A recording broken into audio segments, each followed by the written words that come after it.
찬송하시겠습니다. 찬송가 441장입니다. 찬송가 441장. 은혜 구한 내게 은혜의 주님, 은사 원한 내게 은사의 주님, 치료 구한 내게 치료의 주님, 나의 마음속에 지금 오셨네. 나의 생명 되는 내 주 예수님, 영원토록 모셔 내게 기쁨 넘치네. 말씀 위에 서서 내 뜻 버리고 감정을 버리고 말씀에 서니 불완전한 믿음 완전해지고 내가 이제부터 주만 붙드네.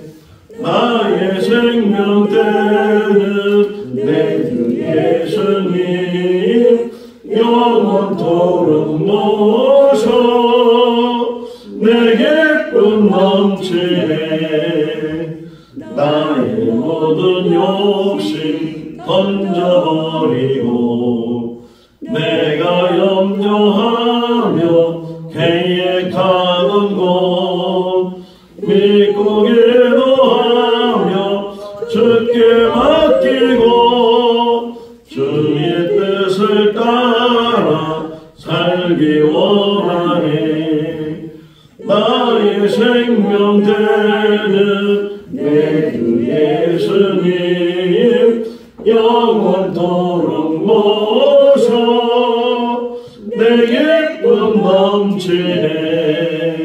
믿음으로 닻을 주께 던지고 끊임없이 주를 찬송하면서 전엔 나를 위해 일해왔으나 이제 주만 위해 힘써 일하리. 나의 생명 되는 내 주 예수님, 영원토록 모셔 내게 기쁨 넘치네. 나의 소망 되는 구주 예수님, 이 세상에 다시 강림하겠네. 나의 등불 밝혀 손에 들고서 기쁨으로 주를 맞이하겠네.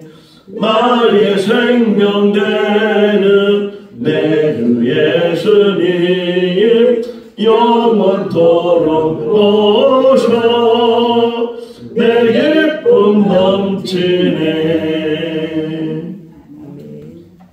고린도후서 6장 1절에서 18절 말씀입니다. 고린도후서 6장 1절에서 18절. 우리가 하나님과 함께 일하는 자로서 너희를 권하노니 하나님의 은혜를 헛되이 받지 말라. 이르시되 내가 은혜 베풀 때에 너희에게 듣고 구원의 날에 너를 도왔다 하셨으니 보라 지금은 은혜 받을 만한 때요 보라 지금은 구원의 날이로다. 우리가 이 직분이 비방을 받지 않게 하려고 무엇이든지 아무에게도 거리끼지 않게 하고 오직 모든 일에 하나님의 일꾼으로 찬송하여 많이 견디는 것과 환난과 궁핍과 고난과 내 맞음과 갇힘과 남동과 수고로움과 자지 못함과 먹지 못한 가운데서도 깨끗함과 지식과 오래 참음과 자비함과 성령의 감화와 거짓이 없는 사랑과 진리의 말씀과 하나님의 능력으로 의의 무기를 좌우에 가지고 영광과 욕됨으로 그러했으며 악한 이름과 아름다운 이름으로 그러했느니라. 우리는 속이는 자 같으나 참되고 무명한 자 같으나 유명한 자요 죽은 자 같으나 보라 우리가 살아있고 징계를 받는 자 같으나 죽임을 당하지 아니하고 근심하는 자 같으나 항상 기뻐하고 가난한 자 같으나 많은 사람을 부유하게 하고 아무것도 없는 자 같으나 모든 것을 가진 자로다. 고린도인들이여 너희를 향하여 우리의 입이 열리고 우리의 마음이 넓어졌으니 너희가 우리 안에서 좁아진 것이 아니라 오직 너희 심정에서 좁아진 것이니라. 내가 자녀에게 말하든 하노니 보답하는 것으로 너희도 마음을 넓히라. 너희는 믿지 않는 자와 멍에를 함께 내지 말라. 의와 불법이 어찌 함께하며 빛과 어둠이 어찌 사귀며 그리스도와 벨미안이 어찌 조화되며 믿는 자와 믿지 않는 자가 어찌 상관하며 하나님의 성경과 우상이 어찌 일치가 되리요. 우리는 살아계신 하나님의 성전이라. 이와 같이 하나님께서 이르시되 내가 그들 가운데 거하며 그로 행하여 나는 그들의 하나님이 되고 그들은 나의 백성이 되리라. 그러므로 너희는 그들 중에서 나와서 따로 있고 부정한 것을 만지지 말라. 내가 너희를 영접하여 너희에게 아버지가 되고 너희는 내게 자녀가 되리라. 전능하신 주의 말씀이니라 하셨느니라. 아멘. 할렐루야. 어떤 사람이 활을 잘 쏘는 그런 재주를 가지고 있는데 그래서 활쏘기 경주에 나갔는데 그 사람이 활을 쏘기만 하면 백발백중 중앙에 맞히는 거예요. 그래서 이제 열심히 활을 쏘고 그 활이 중앙에 맞아서 그 사람이 1등이 돼야 되는데 탈락을 했어요. 활을 잘 쏘고 또 그 화살이 중앙에 맞았는데 1등은 고사하고 예선에서 탈락이 됐다. 근데 알고 보니까 자기가 쏴야 될 관역에 맞추는 것이 아니고 옆에 있는 그 관역, 다른 사람의 관역에 화살을 맞았어요. 그러니까 자기 딴에는 중앙에 맞춘다고 그리고 잘한다고 그렇게 했는데 근데 결과적으로는 맞춰야 될 것을 맞추지 못하고 다른 곳에 맞췄을 때 우리 인생도 그렇게 살아갈 수가 있다는 거예요. 자기 딴에는 잘하고 열심히 하고 그러는데 그것이 결과적으로는 오히려 잘못되고 그래서 오늘 1절 말씀에 보게 되면 끝부분이 뭐예요? 1절에 헛되다 이런 말이 나와요. 헛되다. 하나님의 은혜를 헛되이 받지 말아야 된다라는 거예요. 구원이 무엇인가에 대해서 사도 바울이 설명을 쭉 하잖아요. 그래서 구원이라는 것은 행함에 있는 것이 아니고 믿음에 있는 거다. 그 믿음은 하나님의 은혜다. 그러면 행함은 아무 상관이 없는가? 그렇지 않죠. 구원에 대해서는 행함으로 구원받지 못하지만 구원받은 사람들이 이 땅에서 어떻게 살아야 되는가? 어제 수요 말씀을 들으면서도 마지막 부분이 선한 일, 선한 자는 생명의 부활로 악한 자는 사망의 부활로 심판의 부활로 부활된다는 말씀을 묵상하고 또 이번 주일날 설교 말씀 제목이 행복한 행함이라는 그런 제목을 가지고 우리가 말씀을 묵상하는데 이 땅에 사는 자체가 행함이잖아요.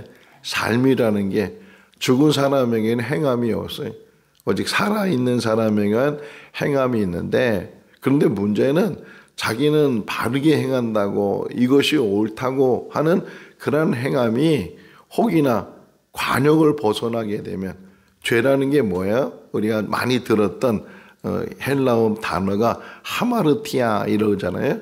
하마르티아라는 그 뜻은 관역에서 벗어나다 그런 뜻이거든요. 맞춰야 될 관역이 있는데 거기서부터 벗어났을 때 이거를 죄라고 하는 것처럼 다시금 우리가 오늘 이 새벽에 생각해야 될 게 뭐냐면 내가 이제까지 살아오면서 바르게 살았는지 바른 길을 가고 있는지 이런 것들을 잘 점검을 해야 되는 게 나 스스로는 정말 열심히 했는데 근데 결과적으로 누가 인정을 해야 되는 거예요? 예. 내가 인정하는 것이 아니고 사람들이 인정하는 것이 아니고 하나님이 인정하는데 야 이러잖아요. 그 달란트 비유 속에서 10달란트 갖고 오고 4달란트 가져온 그런 종들에게 똑같이 착하고 충성된 종아. 그래서 우리 다 내년에 이제 그 표가 착하고 충성된 성도 우리 모두가 하나님 앞에 성도인데 그런 칭찬을 듣는 우리의 삶이 돼야 되겠다. 그런 생각을 가지고 표를 정했는데 그렇게 하나님 앞에 인정받는 것 사람이 인정하는 게 아니고 또 자기가 인정하는 것이 아니고 하나님이 인정했을 때 또 그것이 사람으로부터 인정을 받게 되고 또 자기 나름대로 그 국제시장이라는 그런 영화를 이제 많은 분들이 봤잖아요. 1000만 관중이 있었다 그러는데 지금도 저는 그 국제시장에서 가장 기억나는 장면은 마지막 장면이에요. 마지막 장면. 그 아버지와 헤어지면서 부산에 있는 그 가게에서 만나자고 그래서 그 가게를 막 개발시키려고 하는데도 그 가게를 안 파는 이유가 아버지의 약속 거기서 만나겠다고 하는 그러면서 맨 마지막 장면에 주인공이 하는 말이 아버지 저 잘 살았지요. 그러면서 또 하나 하는 게 힘들었다고.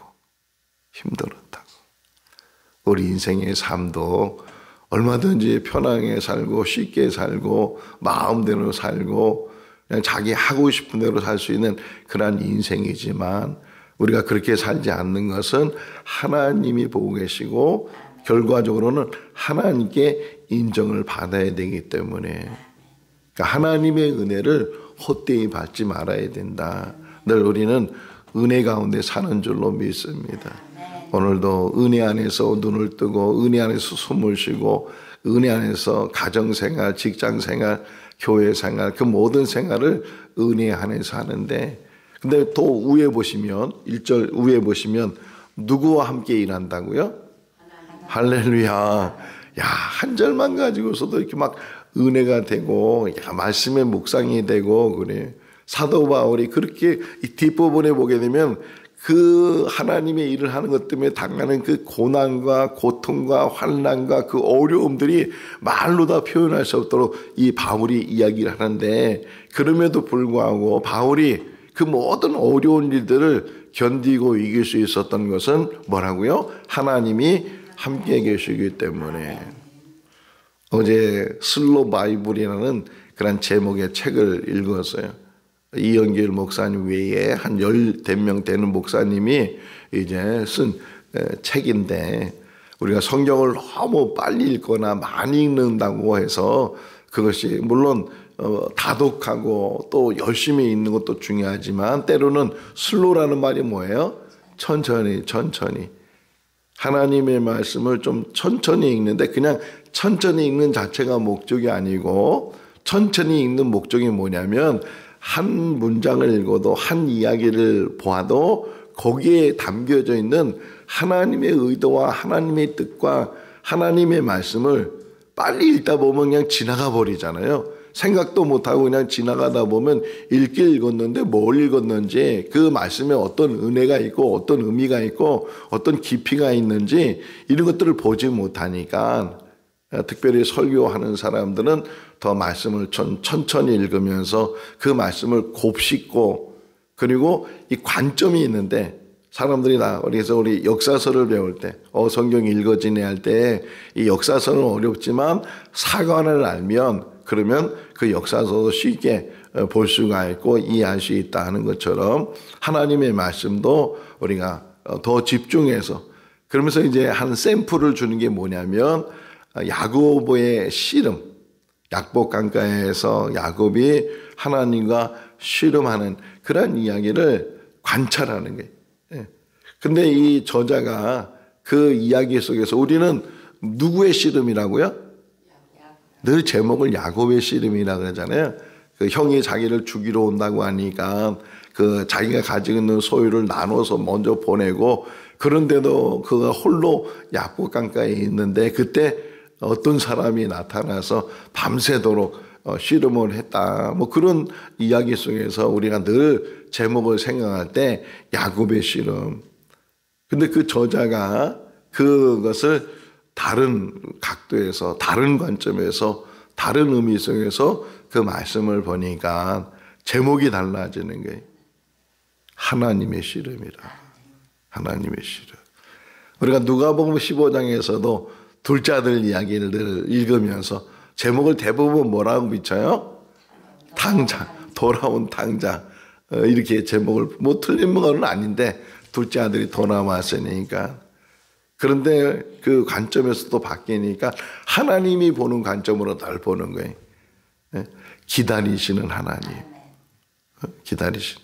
그 둘째 아들이 재물을 가지고 집을 나갔을 때부터 도래할 때까지 그 내용 속에서 나오는 게 뭐냐면, 그 둘째 아들이 거짓골이 돼서 돌아왔을 때 막 동구방을 틀어서 이제 멀리서 집이 보는데 누가 달려갔어요? 그래. 아버지가 달려. 그 말은 뭐예요? 계속 기다렸다는 게. 그러지 않고서는 언제 올지 모르는데 그 달려갈 수 있었던 것은 계속 기다리다가 마침내 그 아들을 보니까 젊어요. 나이가 들은 노인이에요. 나이 든 노인인데도 불구하고 그 얼마나 반가운지 그 아들을 향해서 달려가고, 아들이 나는 이제 아들이 아닙니다. 종입니다. 이렇게 말하려고 하니까 그 말도 들으려고 하지 않고 부둥켜 안고 금방 옷을 갈아입혀주고 반지를 껴주고 신발을 신겨주고, 그런 내용들 속에서 정말 우리가 이게 지나가는 이야기 속에서는 보지 못하는 하나님의 사랑, 하나님의 은혜를 천천히, 하나님의 말씀을 천천히 보면서 이 말씀도 새벽에 이제 막 진도가 많이 나고 지금 한 장을 다 읽었잖아요. 그러다 보니까 짧은 시간에 그 말씀들 다 이렇게 전하지 못하고 저 자신도 그 말씀을 깊이 보지 못하는데, 그럼에도 불구하고 우리가 말씀을 다시금 되새기는 거예요. 오늘 한번 읽은 것으로 그냥 읽었다 하는 걸 끝나는 것이 아니고 다시 또 이 말씀을 묵상해서, 한 번은 제가 시골에서 목회하고 있는데 그때 이제 나는 되새김질이 뭔지를 몰랐어요.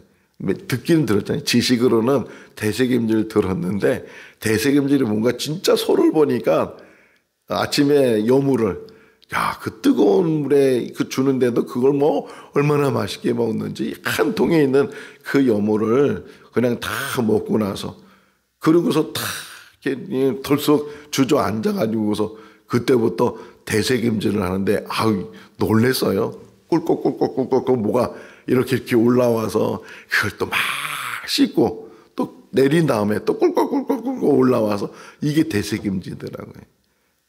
먹은 걸 한 번으로 소화시켜내는 것이 아니고 다시금 그것을 씹고 소화되게끔 다시금, 그게 묵상이잖아요. 하나님의 말씀을 깊이 묵상하면 2000년 전에 고린도 교인들에게 전해준 말씀이지만 오늘 우리에게 다시금 주시는 말씀인 줄로 믿습니다.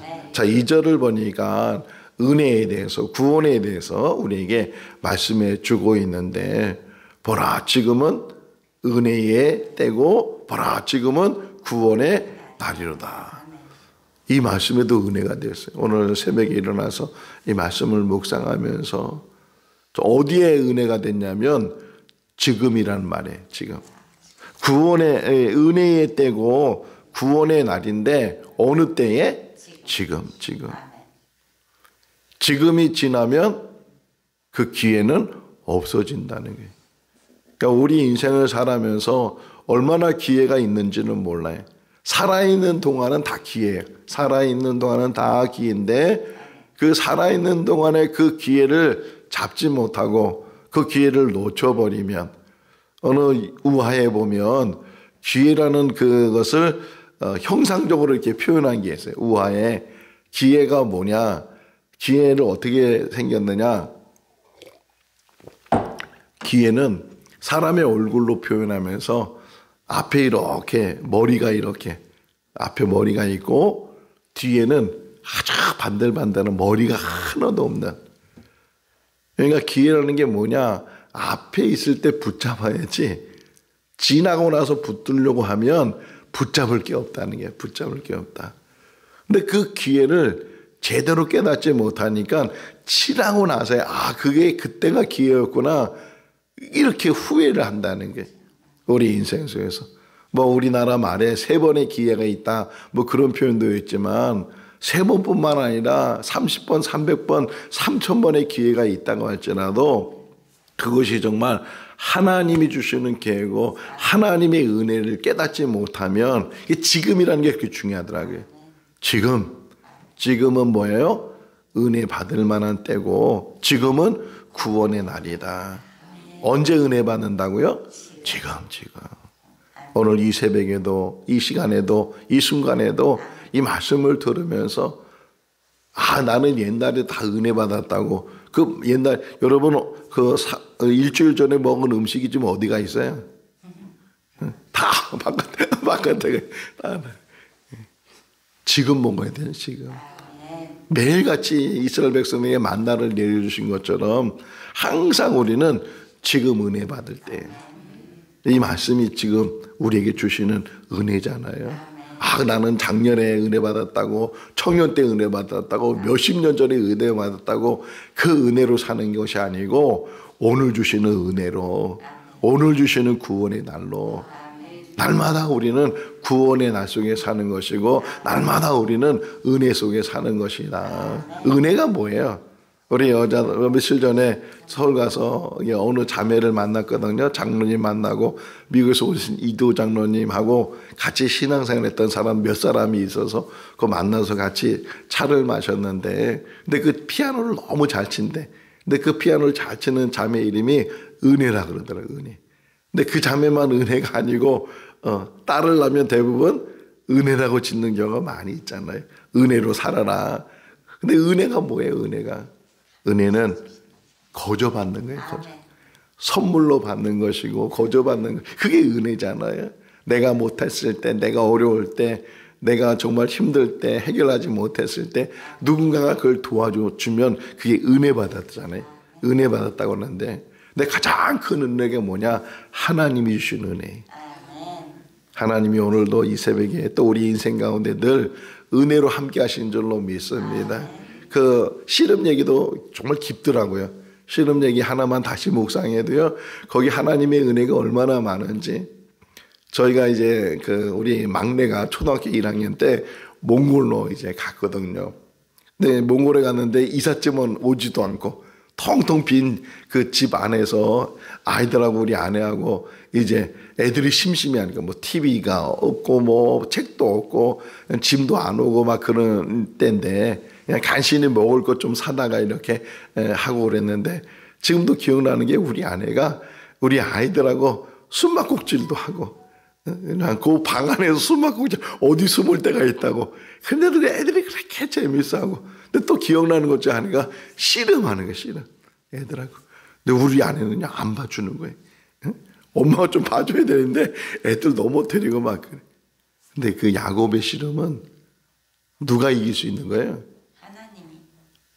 상대가 안 되잖아요. 아멘. 근데 누가 이겼어요? 야곱. 거기에 은혜가 있어요. 아멘. 거기에 은혜가 있어요. 또 하나 그 책을 읽으면서 제가 보지 못했던 게 환도뼈가 부러진다는 얘기가 나오잖아요. 이기지 못함으로 환도뼈를 부러뜨렸다. 왜 부러뜨렸을까? 그걸 우리 깊이 묵상 안 하잖아요. 왜 부러뜨렸을까? 근데 그 다음날 누구를 만나요?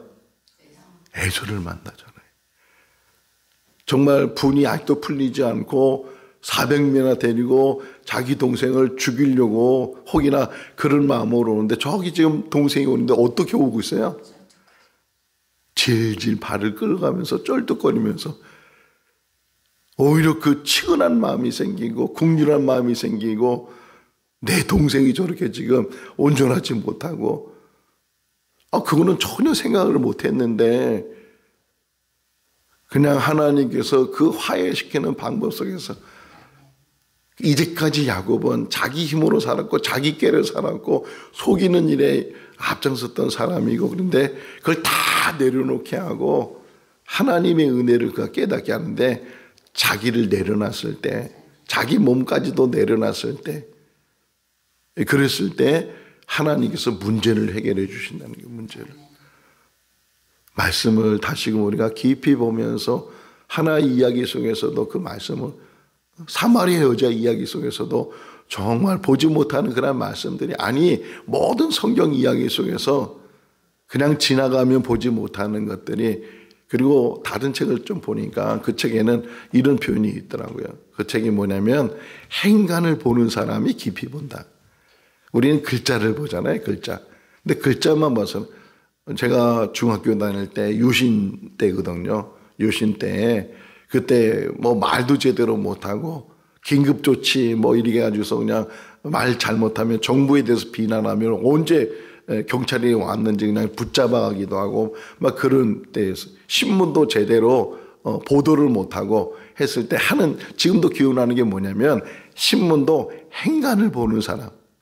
그러니까 글자 속에서는 의미도 모르는데 그 글자 사이에 행간에 어떤 기자들의 어떤 진실이 거기에 담겨져 있다. 그런 것처럼 하나님의 말씀도 어쨌든 지금 우리가 은혜 받을 때가 오고 지금 구원의 날이다. 두 가지야, 두 가지. 우리는 은혜 속에 살고 또 하나는 뭐예요? 구원자의 삶을 사는 거예요. 은혜와 구원, 이것이 우리의 삶에 힘이 되는 것이고, 혹이나 오늘 죽어도 어디 간다? 믿습니까?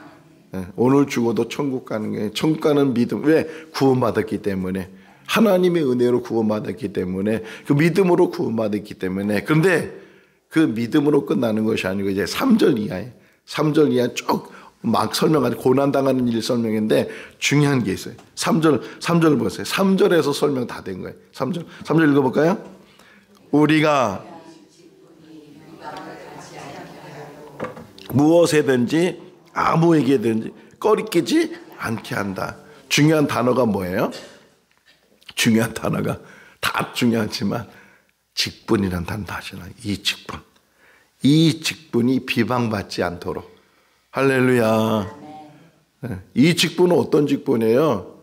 사신의 직분이고 화목의 직분이고, 어제 배웠잖아요. 어제 새벽에 우리에게 무슨 직분을 줬다고요? 화목의 직분을 주시고 화목의 사신을 세워주시고, 또 앞에 보면 이 직분이 어떤 직분이나 영의 직분이고 의의 직분이고 하나님이 주신 직분이다.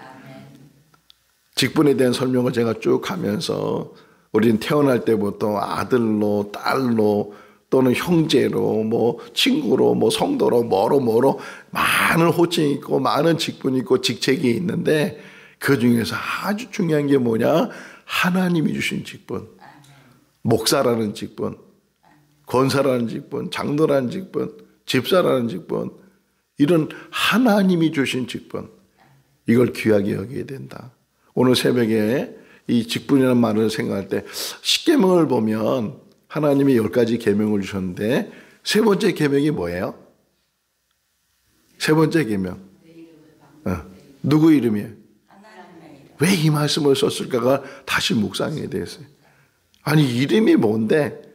그 이름이 계속 성경을 보면요, 하나님의 이름을 강조해요. 하나님의 이름. 심지어는 예수님도 무슨 이름으로 기도하라고요? 내 이름으로 기도하라. 이 이름이 얼마나 중요한 이 직분이에요, 직분. 이 직분을 경홀히 여기지 말고 망령되이 말고 하나님의 이름이라는 그 자체 안에 하나님이 들어가 계시고 하나님이시거든요. 그 하나님을 망령되이 일컫지 말아야 된다. 내가 가진 이 직분을 통해서 누구의 이름을 망령되이 일컫지 말아야 된다? 하나님의 이름을. 비방받지 말라는 거예요. 이 직분에 비방받지 말아야 되고 누구에게나 꺼리낌이 없어야 된다. 혹이나 환난을 당하도 어려움을 당하도 얼마나 죽음이 많이 남겨요. 4절에 보면 내가 하나님의 일꾼으로 자천했다는 거예요. 내 스스로 하나님의 일꾼이 돼서 이런 고난과 어려움 속에 내가 살아가고 있지만 그럼에도 불구하고 이 직분 때문에 산다는 거예요. 우리가 이 직분을 붙들고 살 수 있기를 바랍니다. 끝까지 주님 부르시는 그날까지 하나님이 주신 직분이니까 경홀히 여기지 말고 소홀히 여기지 말고 그냥 주신 직분이 아니거든요. 택하고 택해서 그 많은 사람들 가운데 우리를 택해서 전에도 얘기했잖아요. 저는 목사의 자격이 없는 사람이라고. 자격으로 따지면 전혀 목사가 될 수 없는 사람인데도 불구하고 지금 이렇게 이 자리에서 하나님의 말씀을 전하는 목사의 직분을 가지고 그러면 자격이 없는 사람이지만 그럼에도 불구하고 하나님이 세워줬다면 어떻게 해야 되는 거예요? 제가 목사다운 목사가 되고 하나님 앞에 정말 이제는 인정받는 사람이 처음에 시작하는 부족한 사람 제자들을 보세요. 처음에는 고기 잡는 사람이고 세금 받는 사람이고 이런 사람들인데 후에는 뭐예요? 하나님의 일꾼이 되고 사도가 되고 복음을 위해서 그 생명까지도 드릴 수 있는 사람이 된 것처럼 이 직분이 비방받지 않도록 하나님의 일꾼으로 자천한 우리들이 고난을 당한다 할지라도 어려움 속에 환난 가운데 죽을 고비를 많이 넘기고 그럼에도 불구하고 7절 보세요.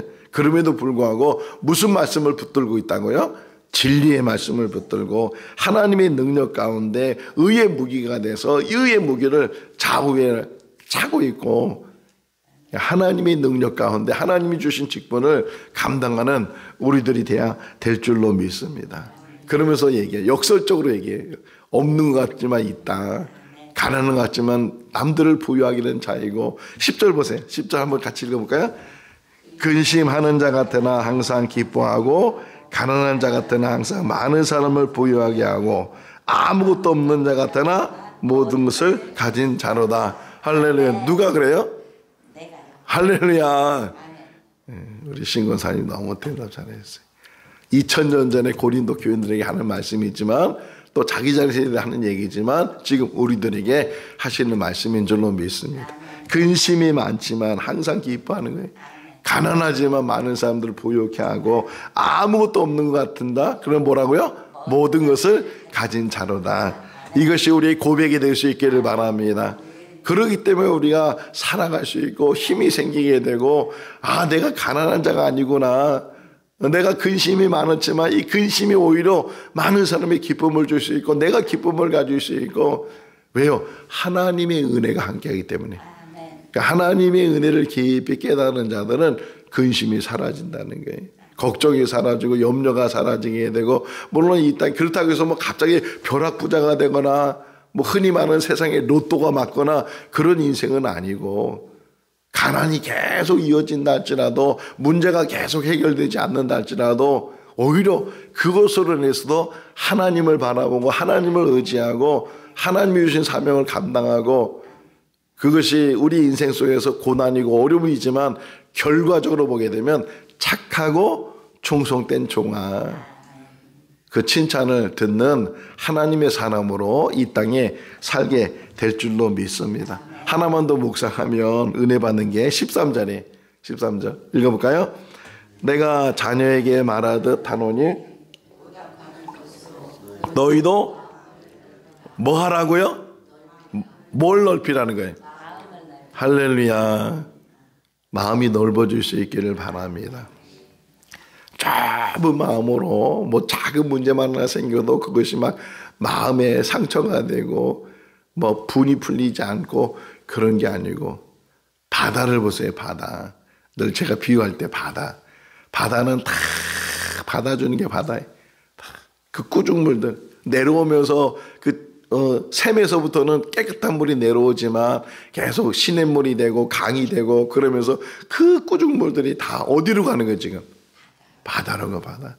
근데 그걸 다 받아주는 거예요. 다 받아주고 그걸 다 정화시키고 다 깨끗한 다시 그것을 깨끗한 물로 올려주고 우리 마음이 그래서 이렇게 표현하잖아요.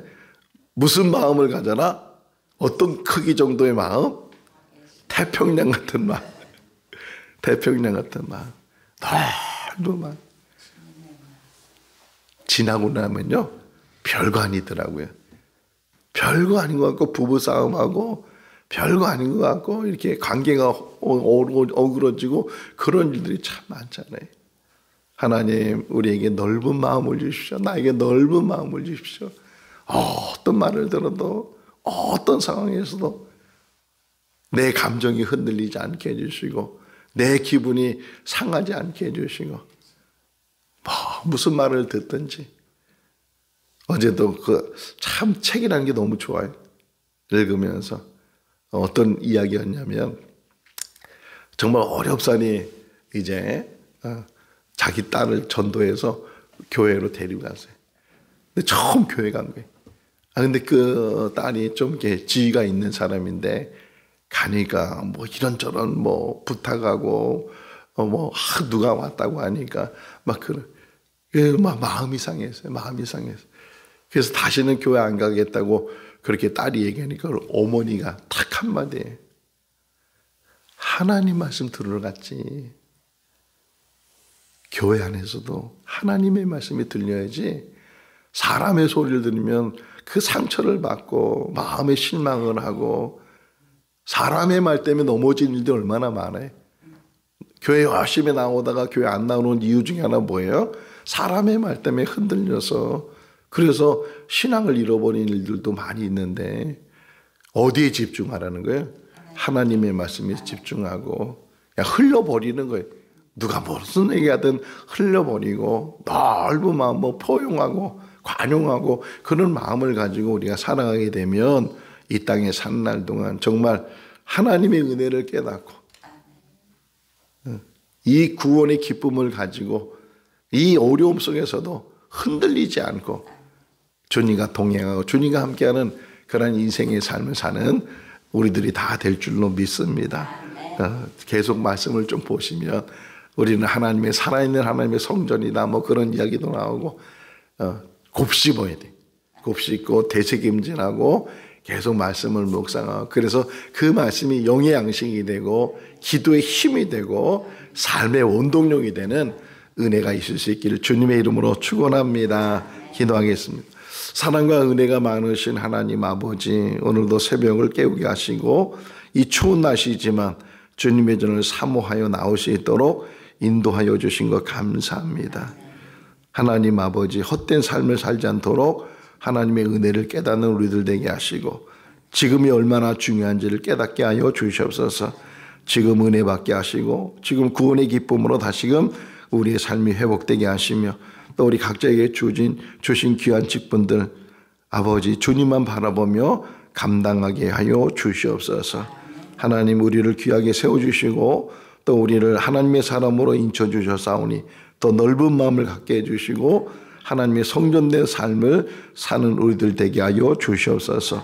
오늘 하루의 삶도 주님께 의탁드리옵고 예수 그리스도 이름으로 기도하옵나이다. 아멘. 마쳤습니다.